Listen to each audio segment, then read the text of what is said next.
Saudara-saudara, firman Tuhan Yohanes 15 ayat 16. Bukan kamu yang memilih aku, tetapi akulah yang memilih kamu, dan aku telah menetapkan kamu, supaya kamu pergi dan menghasilkan buah, dan buahmu itu tetap, supaya apa yang kamu minta kepada Bapa dalam namaku, diberikannya kepadamu. Tema menghasilkan buah menyenangkan hati Tuhan. Di tepi sebuah sungai tumbuhlah sebatang pohon pisang yang tampak biasa saja. Tidak tegak seperti pohon jati, tidak seteduh pohon mangga. Tapi ia tumbuh sabar hari demi hari walaupun sering diremehkan. Pohon-pohon lain suka mencemooh, kau hanya sekali berbuah lalu mati, tidak seperti kami yang kuat dan berguna sepanjang tahun. Pohon pisang diam, ia tahu dirinya tak seperti yang lain. Tetapi ia terus bertumbuh mengalirkan air dan zat gizi ke batang dan daunnya. Ia menunggu waktunya.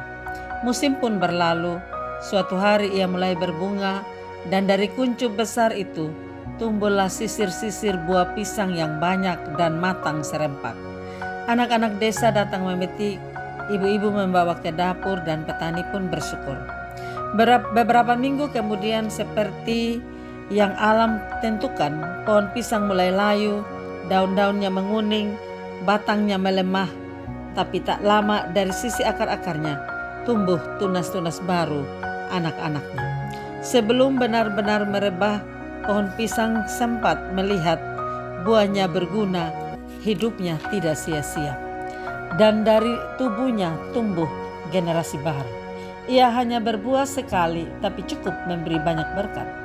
Dalam dunia yang menghargai kekuatan, daya tahan, dan prestasi, kita sering merasa kecil ketika hidup kita tidak tampak menonjol seperti pohon pisang. Sekali berbuah lalu mati, tetapi justru di sanalah letak nilai. Tuhan tidak menilai hidup kita dari seberapa lama kita berjaya atau seberapa sering kita tampil. Ia menilai dari buah yang kita hasilkan.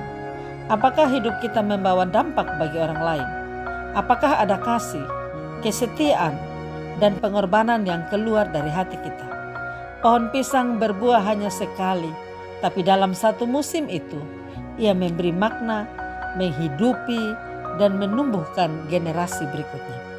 Kadang kita dipanggil bukan untuk bersinar terus-menerus, tetapi untuk berbuah tepat saatnya, mempercayakan hasilnya kepada Tuhan, sebab hidup yang memberi buah adalah hidup yang tidak sia-sia. Amin. Mari kita berdoa.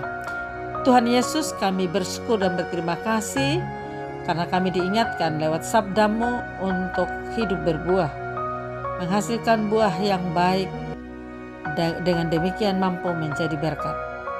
Bersyukur Tuhan, ketika kami menjalani hari-hari hidup ini, jangan kami sia-siakan setiap kesempatan yang Tuhan beri. Berkati kami, berkati pendengar sabda-Mu, tuntun kami selalu memaknai hidup ini. Dalam nama Tuhan Yesus Kristus kami berdoa. Amin. Tuhan Yesus memberkati. Salam, saya Pendeta Yuliana A. Ambo.